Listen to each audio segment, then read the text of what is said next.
Se calcula que en el mundo se producen cada año unas 300 millones de toneladas de botellas de PET, exclusivamente para contener líquidos de consumo humano durante un tiempo. Esa cantidad de botellas supera ampliamente la demanda de plástico reciclado para otros usos, lo que significa que se tiene que tirar a un relleno sanitario una parte importante del plástico consumido.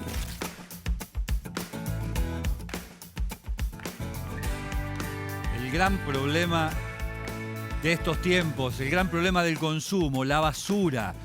¿Cómo se resuelve el tema de la basura? Hoy vamos a hablar de economía circular, un modo, un sistema, un modelo por el cual se puede atenuar bastante el problema de la basura. Enseguida vamos a hablar de economía circular y vamos a hablar del lapacho, inmortalizado por Mercedes Sosa en una de las zambas más bellas de que se tenga memoria, lapachos en primavera.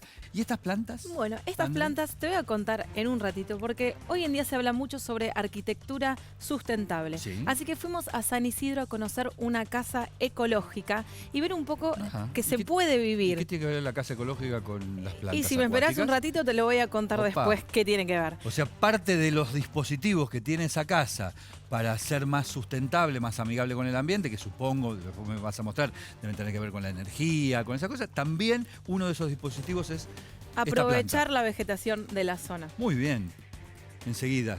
Señor Juani Belkov Andino. ¿Pero cómo le va, don Sergio? Rodeado de basura, pero no me va a hablar de basura. No. ¿De qué me va a hablar? Todas estas cosas, bueno. ¿Te podemos hablar de todo esto? Esto es lo de la economía circular que mencionábamos recién. Me ponen todo. ¿Te ponen pañales? No, la otra, el otro programa. No, pusieron pañales, botellas, pusieron me entendí todo. mal. Sergio, vamos a estar hablando del ficus. El ficus. Atención a todos los Una de las vecinos. plantas más vendidas en los viveros. Exacto, y una de las que genera más problemas en la ciudad de Buenos Aires. Se rompen calles, los vecinos no saben qué hacer. Dentro de un rato te vamos a contar la situación del ficus y qué es lo que tenés que hacer cuando te enfrentás a uno de estos. Bueno, ahora vamos a hablar entonces, como decíamos recién, de economía circular, el alerta ecológica del día.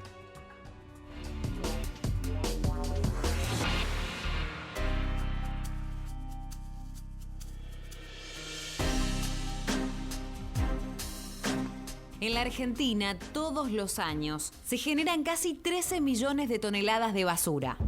De toda esa cantidad, es muy poco lo que se termina reciclando. Esto se ha convertido en uno de los mayores desafíos ambientales a los que hay que encontrarle una salida urgente.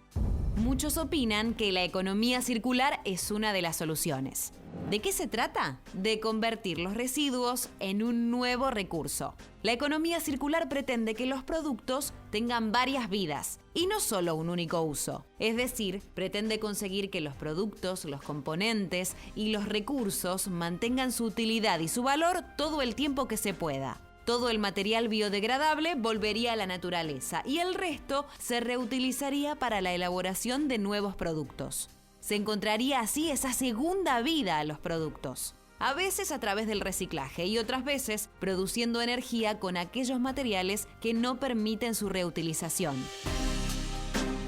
Para crear una economía circular se necesitan muchas cosas, pero fundamentalmente voluntad política y recursos del Estado, y una mayor conciencia de todos los ciudadanos y las empresas. La basura es un tema en el que todos somos protagonistas. Por eso es un tema en el cual todos tenemos que involucrarnos.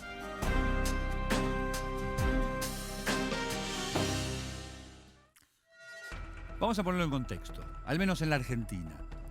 El 90% de los ciudadanos argentinos viven, como su nombre lo indica, en ciudades. ¿Qué se produce en las ciudades? Basura. 3.000 basurales a cielo abierto hay en la Argentina. 80% de las ciudades tratan la basura tirándola en un pozo. Quiere decir que la basura, simplemente por propiedad transitiva, es el principal problema ambiental de las ciudades argentinas y por ende de los argentinos. Hagamos un poquitito de historia. Hace 50, 60 años la basura no era un problema. ¿Cuándo empieza a serlo? Cuando la economía y la política económica apuntan a agrandar, estimular, sobrepotenciar el consumo, llenándonos los ojos y excitándonos literalmente para que consumamos cada vez más y cada vez con más packaging y con más cosas que se convierten casi inmediatamente en basura. Quiere decir que la basura es un problema del sistema y de la época. ¿Por qué la economía circular? Porque a priori hay solamente dos formas de reducir la cantidad de basura que se genera. La primera es, como lo acabamos de decir, generando menos basura, consumiendo menos o consumiendo aquellas cosas que no tienen un packaging superfluo que se convierte rápidamente en residuo. Y la segunda es reintegrando en el proceso productivo aquello que fue basura y puede reconvertirse en materia prima, lo que a su vez tiene otro favor para la naturaleza. Genera menos presión sobre los recursos. Quiero decir, si el plástico que proviene del petróleo se reutiliza, se recicla, se reincorpora como materia prima, se va a utilizar menos petróleo porque se va a reciclar el plástico. Y por ende, va a haber menos basura. Todos los productos, prácticamente todos, los que son basura, pueden reconvertirse en materia prima. Y Tommy me va a mostrar alguno de ellos hoy. No, ¿qué es eso? Yo lo vi antes con el casco en el codo, como los motoqueros. Ojo, tiene el casco acá arriba. Escúcheme, Federovisky. Dígame. ¿Qué le parece que es esto? Madera. Error. Error. Gravísimo error. ¿Por qué? Usted está hablando de la basura, ¿sabe cuál es Sí. un gran componente? Es el tema de hoy, la economía circular. ¿Cuál es un gran componente de la basura?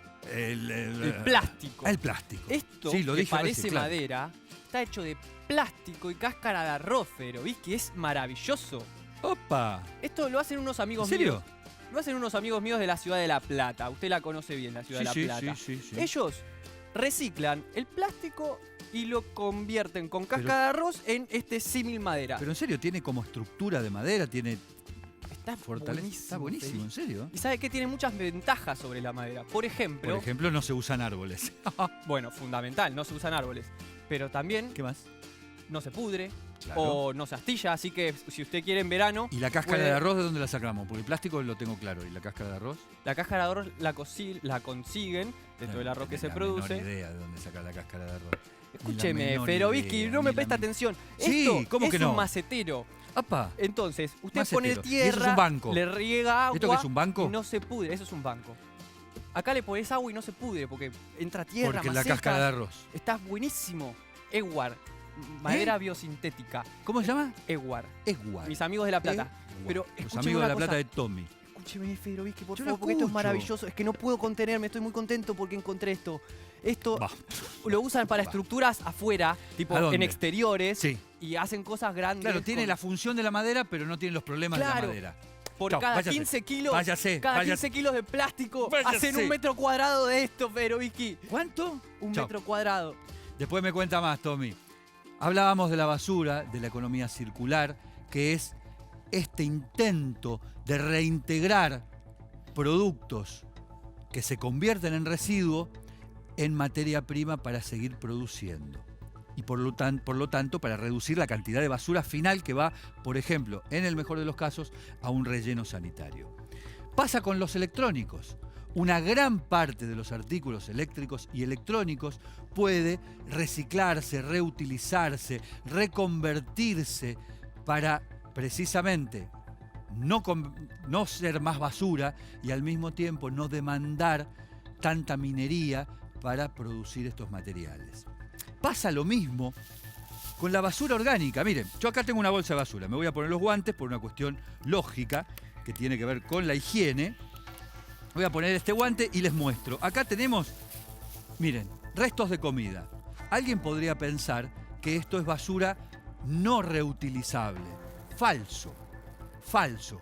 Los restos de comida, que suponen casi la mitad de la basura que se genera en cada una de las casas, son además el elemento más contaminante en un relleno sanitario, porque lixivian, es decir, producen jugos, resultado de la fermentación, de la pudrición del material, y eso permea y termina contaminando las napas de agua, las napas subterráneas.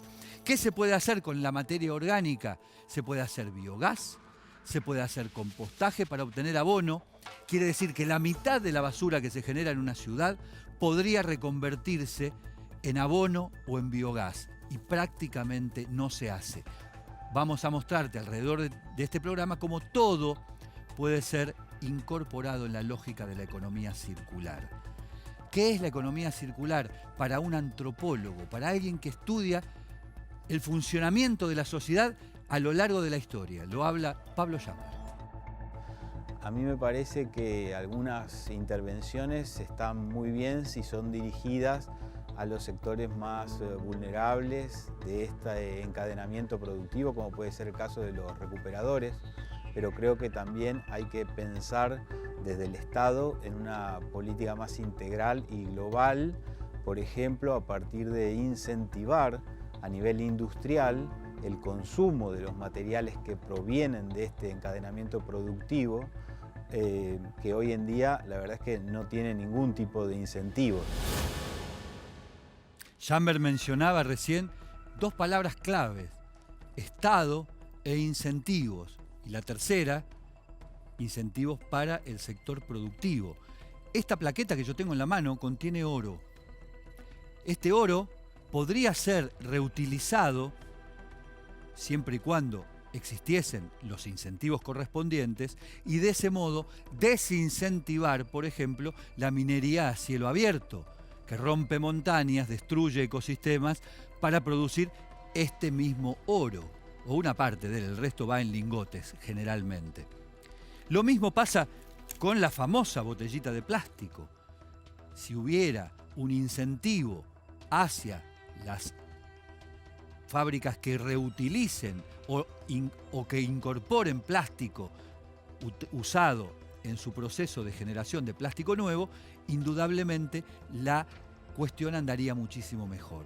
Para eso hablamos precisamente en relación al plástico con un empresario, Carlos Briones. Hay empresas que son clientes nuestros de material y que fabrican o envasan sus productos en el material plástico que nosotros fabricamos, que llegaron a la conclusión de que, bueno, al poner un envase en el mercado, se está de alguna manera complicando con el medio ambiente, etc. Con lo cual, un poco la idea de ellos es, che, esto hay que reciclarlo. Entonces, hemos construido una planta de reciclado, se reciben las botellas post consumo, se reciclan y se vuelven a utilizar en un envase nuevo.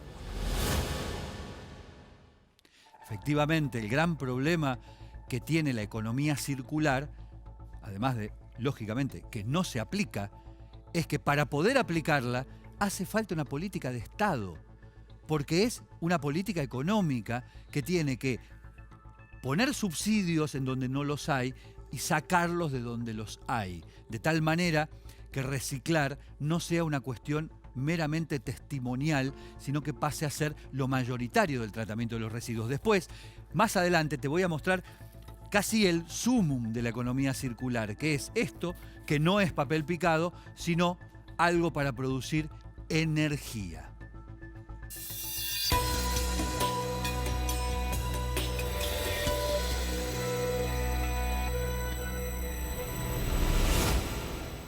¿Sí me vas a develar el misterio de las plantitas? Ahora te lo voy a contar.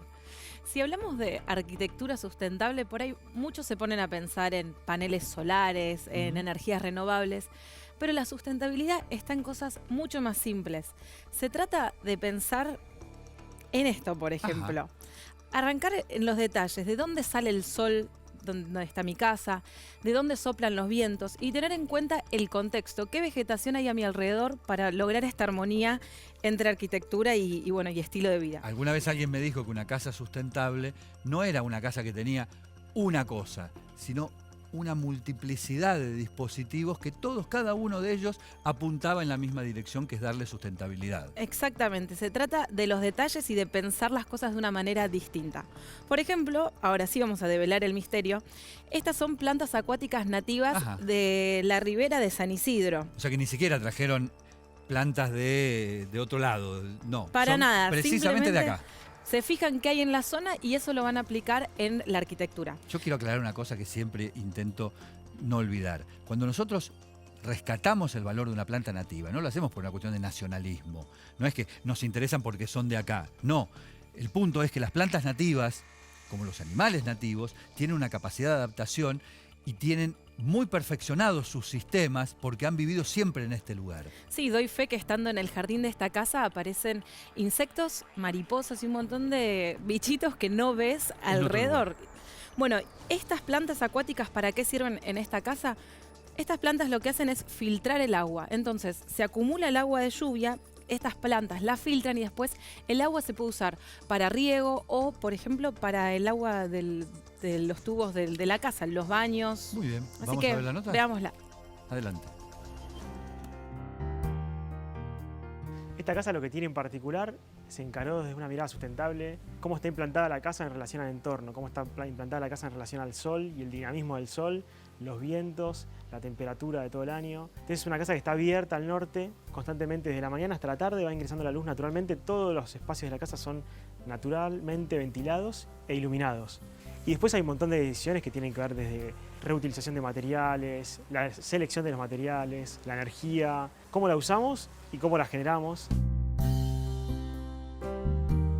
Esta casa se alimenta 100% a través de energía eléctrica. Tiene horno eléctrico, anafe eléctrico, termotanque y calefacción eléctrica.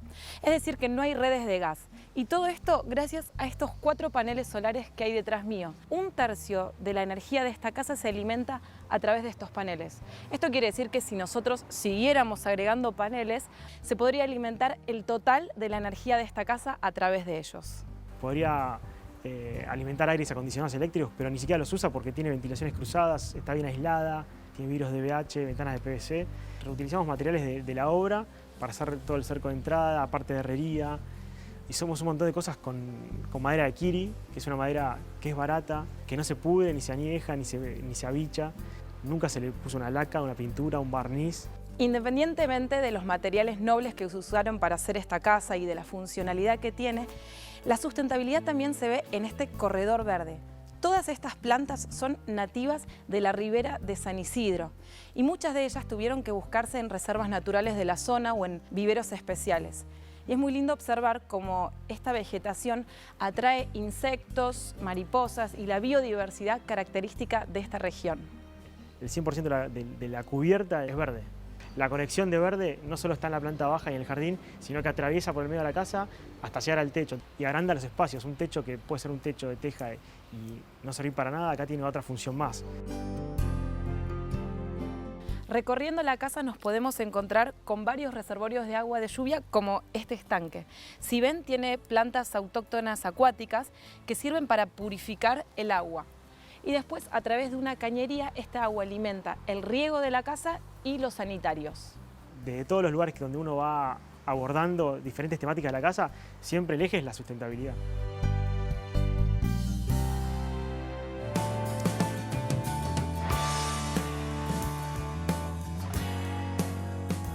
Se llama Androanthus impetiginosus, o si lo quieren llamar lapacho rosado es mucho mejor.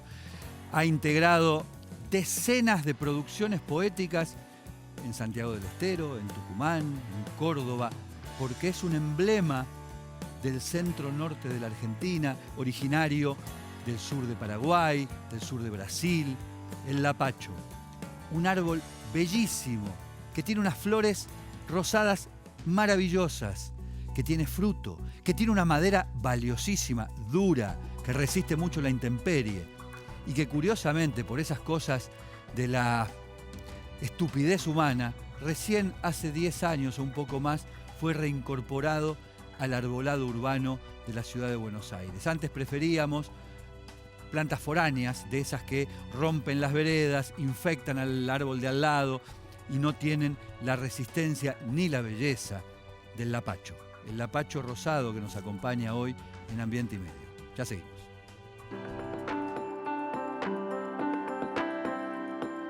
El Parque Nacional Lanín está en el bosque andino patagónico. Todas las rutas que ingresan al parque entran desde el este al oeste y todas pasan por estas 3 ciudades, ya sea Luminé, Junín o San Martín. Ya estamos listos. Vamos a arrancar una caminata de 2 horas, Parque Nacional Lanín. Vamos a bordear toda la costa sur del lago Lácar, ese lago que ustedes ven en la ciudad de San Martín de los Andes. Vamos a llegar hasta una cascada y vamos a culminar en el vivero más grande de parques nacionales de la República Argentina. Y en el medio vamos a ver con qué nos encontramos. La diferencia entre un bosque y una selva es que los bosques son muchos ejemplares de una sola especie y la selva son pocos ejemplares de muchas especies. En esta parte sendero entramos en un bosque de coigües. Esto es una murra, es una especie exótica. ¿Sí? El ganado, las aves se alimentan de esto y luego su excremento hace que florezca por todo el parque.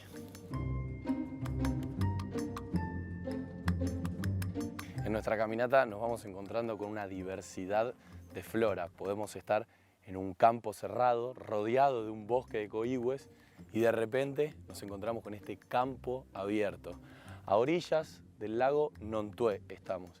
Y en esta diversidad nos encontramos con este arrayán, un arrayán que tiene aproximadamente 80 años.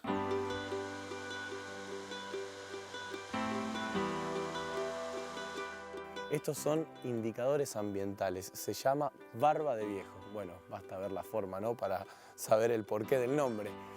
Cuando hay presencia de barba de viejo, significa que estamos en un ambiente puro, que hay alta presencia de oxígeno.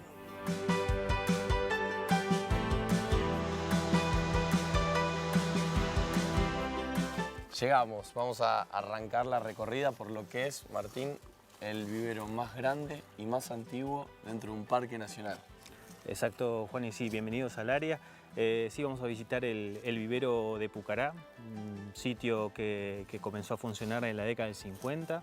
Produce, bueno, diferentes clases de especies y sobre todo el valor de la producción de especies nativas. Muchas de estas plantas van a diferentes partes del país y demás y sirven también como banco de especies nativas. Ya tenemos ejemplares de Araucaria araucana, el árbol símbolo de nuestro parque nacional y de nuestra provincia del Neuquén, el árbol sagrado del pueblo mapuche y bueno, es una especie de alto valor de conservación porque son árboles milenarios. Acá los tenemos en plantines que fueron producidos en este vivero y esto está destinado a lugares que han sido afectados por incendios forestales y del vivero de Pucará también se salen plantines para diferentes viveros que están surgiendo en la zona.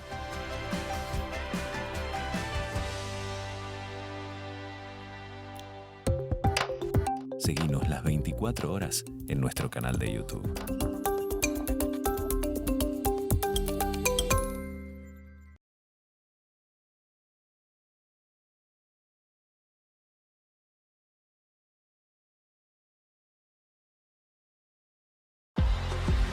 Seguimos en Ambiente y Medio.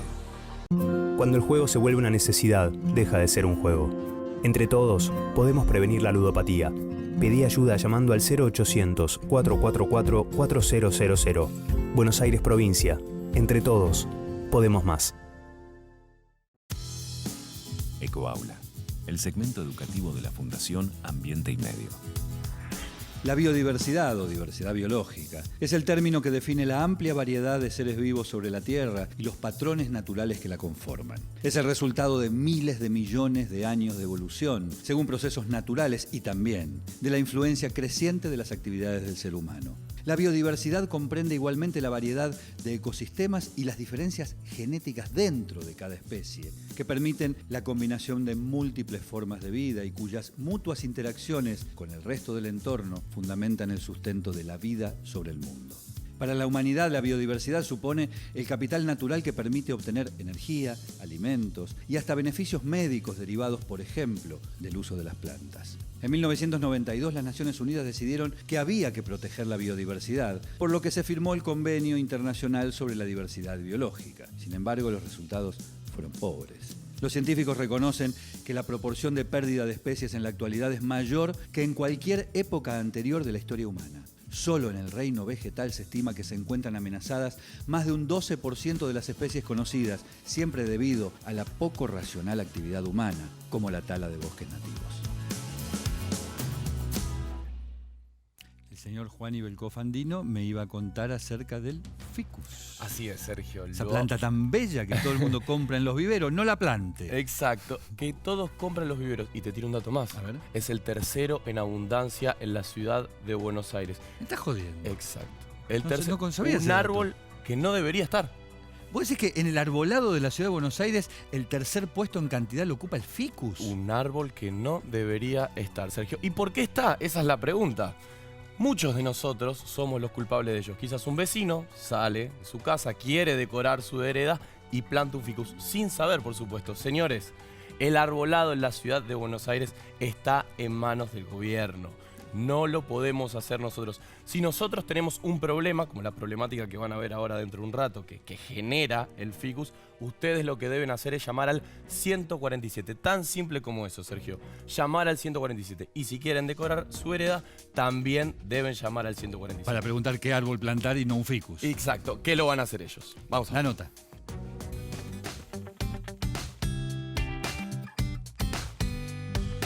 Aproximadamente el 7% de la población del arbolado es ficus, que es una especie que tiene muchos problemas con las raíces, ya que presenta raíces superficiales en su mayoría y eso es muy predominante en el rompimiento de veredas. Ese es uno de los tantos ficus que hay en la ciudad de Buenos Aires. Sin duda que es un árbol que no debería estar en esta ciudad. Su raíz es muy agresiva, ¿sí? Es una especie amenazante, rompe las veredas de las calles. Miren su follaje, ¿sí? La sombra que genera y cómo invade a la casa de enfrente. El ficus también lo que tiene es que tiene hoja persistente. Eso hace que el follaje no se caiga nunca y el peso que genera el follaje en sus copas hace que vuelque muy seguido. Tienen muchos troncos principales y eso también favorece a que en tormentas o en vientos se desprendan ramas grandes o que se abra el árbol a la mitad. Las características más importantes para considerar cuál es el arbolado lineal, una es que tenga hoja caduca, que pierda su follaje, que tenga esa capacidad de regeneración en las podas, o sea, buena cicatrización y que no tenga raíces superficiales, sino que tenga raíces subterráneas. La totalidad del arbolado de ficus que está plantado fue plantado por vecinos. Oficialmente nosotros nunca plantamos ficus por todos estos problemas que trae. Tengamos en cuenta que este árbol era uno de los sextos en importancia, ahora es el tercero en importancia, uno de los árboles que más predomina en la ciudad de Buenos Aires.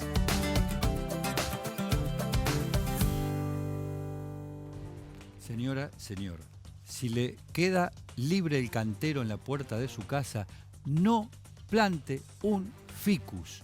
No plante un ficus. No plante nada mejor. Llame al 147, al gobierno de la Ciudad de Buenos Aires o a la municipalidad, si vive en otra ciudad que no sea Buenos Aires, porque el arbolado urbano es una responsabilidad del gobierno. Ellos saben qué plantar. ¿Vieron ese detalle de que los árboles que están en las ciudades tienen que tener hojas caducas? Es decir, se tiene que caer la hoja durante el otoño para que el sol ayude, para que llegue hasta las casas, etcétera, etcétera. Bueno, eso no lo cumple el ficus. Así que, por favor, no plante ficus. Aunque queden lindos, póngalo en la maceta, en su living y déjelo ahí. No lo ponga en la vereda. Ay, Dios. Wale, wale, guaychu, vamos a wale, guaychu, Feroiki. Me dijeron... Es la comparsa más pobre de la historia. Mire lo que... Una berretada. Es una murga. Es una murga, sí, claro, porque tiene la banda acá, la murga, ¿no? ¿Así es la murga? Así es, pero así es la murga, mire, mire, ahí está. ¿Se la puede ahí poner está en la el murga. cuello? Ahí está. ¿Se la puedo poner en el cuello, por No, favor? no, me dijeron que vamos a Gualeguaychú, yo Vamos ya estoy a- preparado para el carnaval, así que... Vamos a ir a Gualeguaychú, pero pasa? no hablar del carnaval enseguida, No. después de la pausa. Chau, Tony. Basta. Cuidado con las pilas que dejas olvidadas. Ya todos sabemos que no debemos arrojar a la basura las pilas más peligrosas. Estamos hablando de las de reloj o las de los celulares. Pero ojo con el lugar en el que las dejamos, porque generalmente las cambiamos cuando ya no sirven más y solemos dejarlas por ahí, a veces durante años. Veamos cuánto pueden contaminar algunas de esas pilas. Una batería de mercurio puede contaminar 600.000 litros de agua, una alcalina unos 167.000 y una de óxido de plata hasta unos 14.000 litros. Es decir, una simple batería de celular que cae por accidente a una pileta de natación puede contaminar toda su agua y poner en riesgo la salud de todos sus bañistas. Habrá que reflexionar un poco más sobre lo que hacemos cuando descartamos una pila o una batería.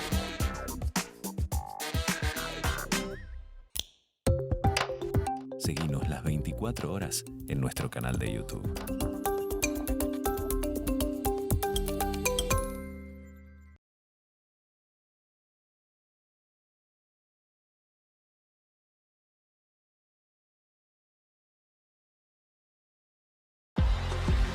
Seguimos en Ambiente y Medio.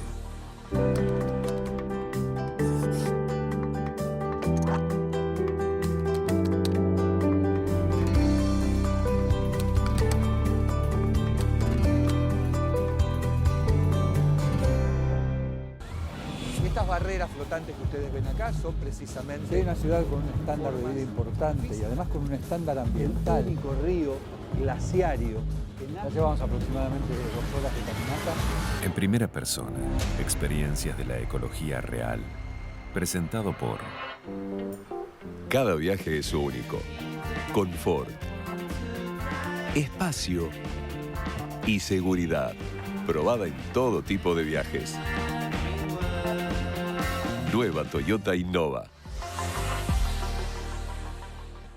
Tommy dejó todo el piso sucio porque tomó de Gualeguaychú una de sus referencias, la del carnaval.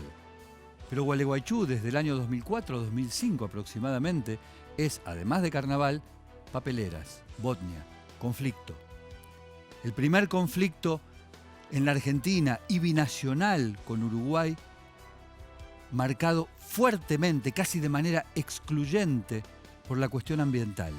Quien diga que la cuestión ambiental no moviliza a la sociedad es porque no conoce Gualeguaychú. Y ese conflicto todavía está vigente y quizás hasta tenga un nuevo episodio. Por eso fuimos en primera persona a Gualeguaychú. Soy Papelitos.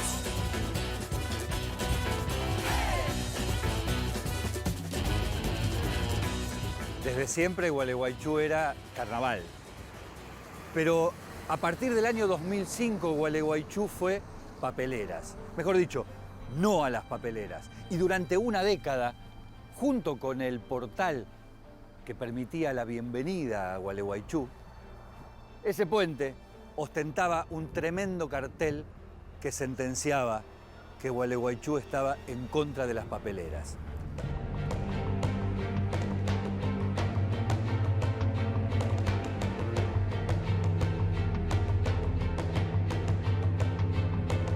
Una década duró esa batalla. Algunos dicen que se perdió porque Botnia está funcionando. Otros dicen que la batalla sigue, permanece. Lo que claramente ya no está es el cartel, del que solo quedaron los flecos. Gualeguaychú da la bienvenida. La pregunta es, ¿con o sin papeleras?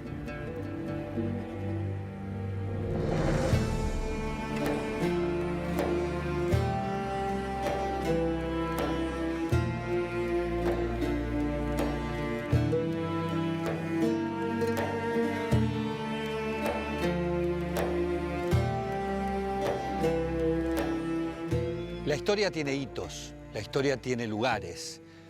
Cuando se escriba dentro de muchos años la historia de Gualeguaychú, este lugar, Arroyo Verde, va a tener que estar inscripto. De hecho, hay una ley provincial que lo declara sitio histórico.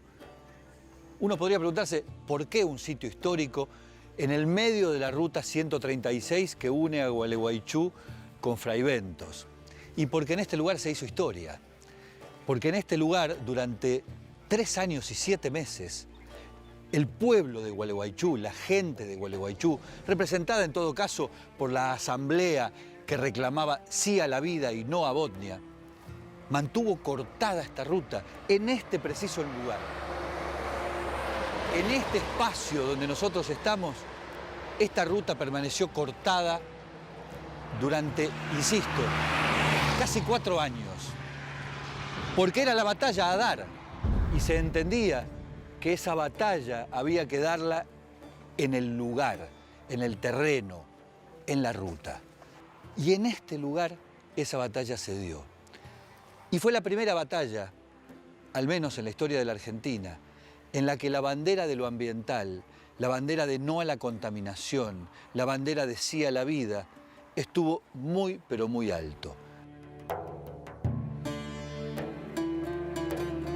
Buena parte de tu vida está atravesada, por lo menos desde lo que tiene que ver con lo político y con lo institucional y con la vida en Gualeguaychú, por un conflicto asociado a lo ambiental y a la salud pública. Sí, evidentemente, y yo siempre lo expreso de esa manera, me siento como parte de una generación que es hija y es producto de esa lucha. En una ciudad que supo organizarse, supo dar esa lucha, esa batalla, una lucha pacífica, y generó muchísimas cuestiones que son logros, ¿no es cierto? Y uno de ellos es el impacto que tuvo en toda una generación, el impacto que tuvo en los jóvenes, en los niños. ¿Y cómo se tramita, si se quiere, en una lectura muy simplista, el fracaso que significa el hecho de que tras tantos años de lucha, Botnia siga, o UPM, como se llame, no importa, siga allí erigida y funcionando, más allá de esta idea de mantener la lucha viva? ¿Cómo se tramita eso socialmente, ¿no? Y evidentemente que ha generado algunas frustraciones, ¿no es cierto? El hecho de que originariamente la lucha siempre se centró en proponer que UPM no funcionara, ¿no es cierto? Y no estuviera ahí, que realmente no se consolidara esta historia de que fueron expulsadas estas industrias contaminantes de lo que llamamos el primer mundo y fueron buscando recalar en países periféricos. Y decía que evidentemente eso generó una suerte de frustración.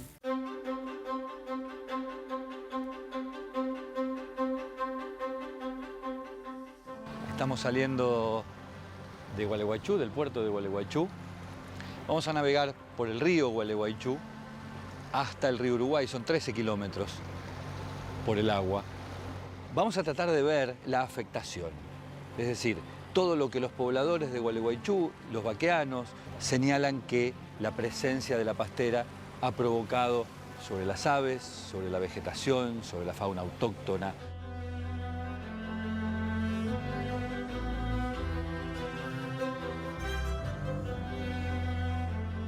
Y acá ya se ve la afectación de las emanaciones de la chimenea, sobre todo. Esto es un ecosistema fantástico porque el río ha venido sedimentando y va formando estas islas que son de un origen limoso, pero que siempre tuvo una vida fantástica de pájaros y de aves y de insectos. Es decir, a medida que empezó a funcionar Botnia, se fue de a poquito desapareciendo esa vida. Hoy debemos estar en un 40% de lo que era antes.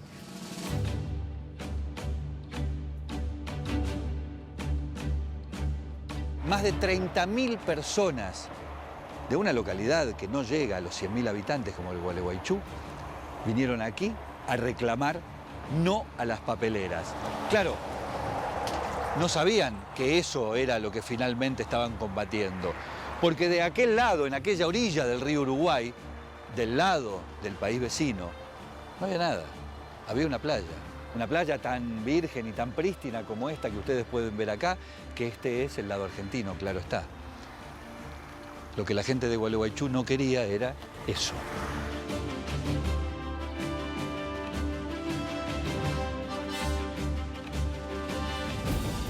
Muchas gracias por su contacto y por su interés en UPM.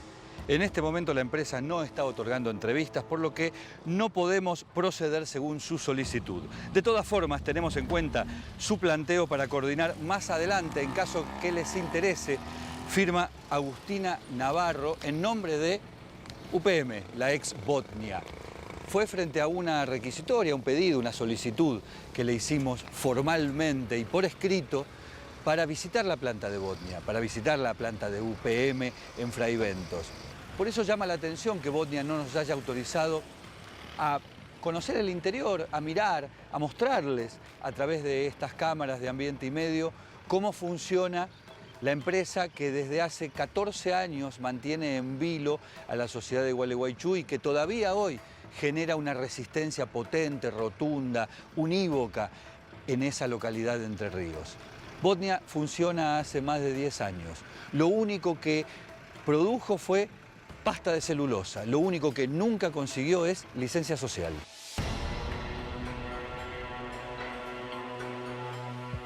A 10 años de funcionamiento de la pastera, para los fraiventinos, ¿la decisión que adoptaron en ese momento creen que fue la correcta? Sí, nosotros entendemos que sí. En aquel momento también entendíamos que era que sí, apoyamos la decisión del gobierno nacional y actuamos en consecuencia. Como tú decís, 10 años después, creo que fue una decisión acertada, en tanto hoy hay una pastera funcionando y no se registran las cosas que pensaban en algún momento mucha gente legítimamente que podían ocurrir. Entonces, desde ese punto de vista, entendemos que el funcionamiento de una industria nos ha posicionado en un lugar privilegiado. Y eso, mirándolo retrospectivamente, Fraiventos es muy distinta a lo que era antes del inicio del conflicto en el año 2005, 2006. Yo diría que Fraiventos ha tenido la evolución que naturalmente tienen los pueblos, ¿verdad? Pero precisamente la pregunta viene bien, porque no hay nada distinto en lo que se suponía que podía ocurrir con la cercanía de una industria de esta característica a la ciudad. Siempre hubo muchas quejas de ambos lados del río Uruguay respecto de quién da los datos, quién se los guarda, quién los muestra, etc. ¿Ustedes tienen acceso a esos datos de manera libre, Sí, de manera por supuesto. permanente? Y ahora se han publicado, en el marco de las relaciones bilaterales, se han publicado los resultados de todos los análisis. Y cuando hubo algún detalle, motivó una corrección. En algún momento en que la temperatura del agua estaba por encima, motivó una corrección. Cuando algún dato de fósforo pasó escasamente, hubo una corrección. Me dijeron, en términos de rumor, no más que eso, que hay cierto run respecto de la posibilidad de instalar otra pastera en Fraiventos, aproximadamente donde antes originariamente se iba a instalar ENCE.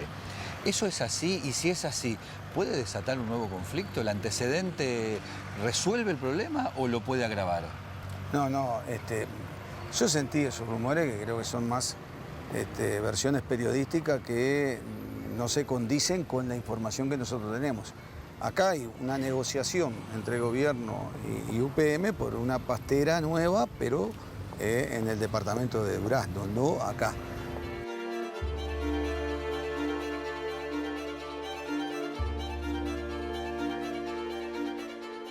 Diez años pasaron desde que Botnia finalmente, luego del corte de la ruta, el conflicto, etcétera, etcétera, se puso en funcionamiento.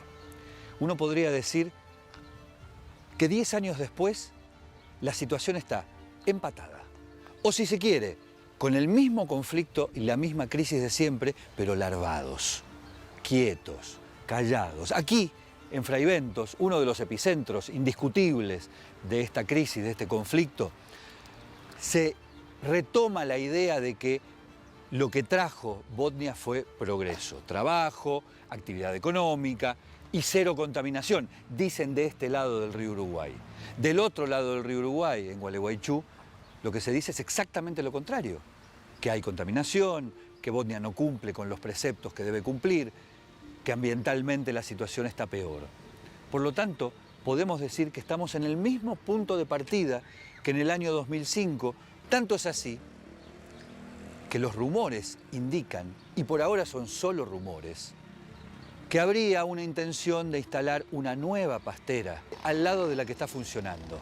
La pregunta es obvia, si esos rumores se concretan, el conflicto que en su momento fue resuelto de alguna manera poco virtuosa, porque todavía sus efectos están presentes, ¿va a volver a estallar? Estamos frente a la posibilidad de que si ese rumor es cierto y hay una nueva pastera en ciernes, todo vuelva a volar por los aires? 10 años después, curiosamente, el conflicto no está resuelto y ese interrogante no tiene solución.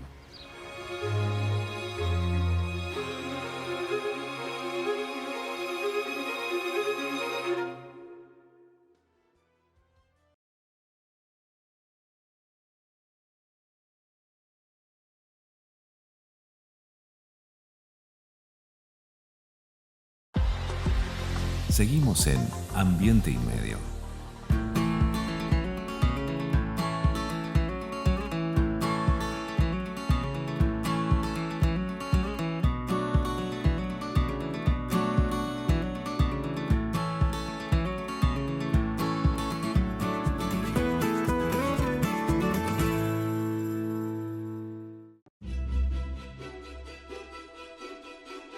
La historia del macaco viano es relativamente reciente. Es una especie que fue descubierta para la ciencia en la década del 70, en el año 74. Fueron cerca de 5.000 individuos los que se registraron en esas décadas. La especie evidentemente empieza a declinar. Es un indicador de una cantidad de problemas que estamos sufriendo, problemas ambientales, del cambio climático, de los problemas de erosión de la tierra.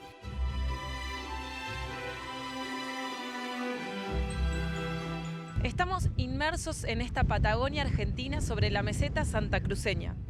A medida que vamos haciendo nuestro camino, nos vamos encontrando con geografías como esta.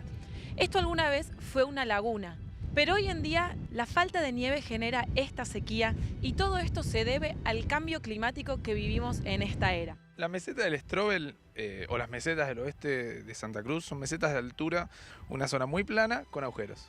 Y los agujeros, por las nevadas y el deshielo, se llenan de agua. En estas lagunas evolucionó una especie muy interesante, muy particular, que es el macaco viano, del grupo de los macaes, que son cosmopolitas, pero se ha dicho que el macaco viano es el macá más rústico, es el único macá que está adaptado a vivir en unas condiciones que realmente ningún otro macá puede vivir, que son condiciones de extrema rusticidad climática, porque hay unos vientos constantes como el de ahora, de, no sé, 50, 60, hasta 100 kilómetros, y la especie puede reproducir y no le va mal, no le iba mal. Le empezó a ir mal por las modificaciones ambientales que empezó a suceder cuando vino el humano. Es un problema la introducción de algunas especies exóticas. El bisón depreda los nidos y la trucha también está afectando la calidad del agua en donde los macaes nidifican. Lo que descubrimos es que el macaco viano no tiene estrategias de defensa antidepredatorias para ningún mamífero acuático, porque en esta zona no había mamíferos acuáticos. Un solo individuo de bisón, llegando a una laguna, podía básicamente comérselos a todos. Y en los últimos tiempos también estamos muy preocupados por el plan de construcción de 2 grandes represas sobre el río Santa Cruz. Afectarían uno de los 3 sitios importantes de invernada del macaco viano.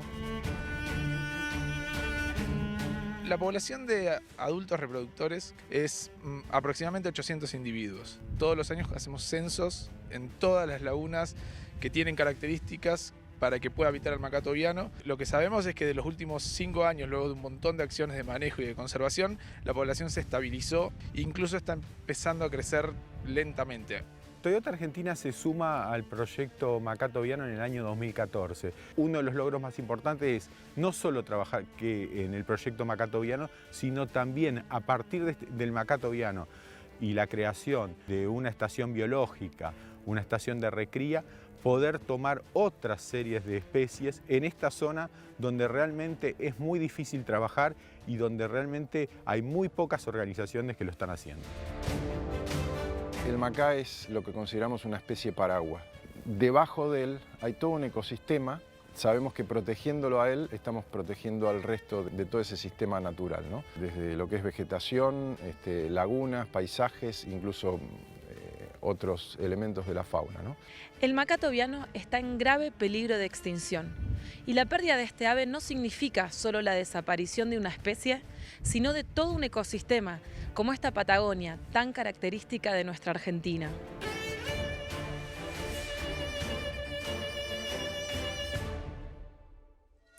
Muchas veces nosotros equivocadamente hablamos de pato cuando el macato viano es un macá.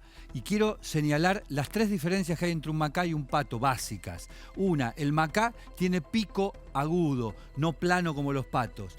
El macá tiene el cuello recto, no en S como los patos, y el macá no tiene cola. El pato sí. En el resto, en ser palmípedos, es decir, de tener patas con los dedos pegados, sí son iguales el macá y el pato.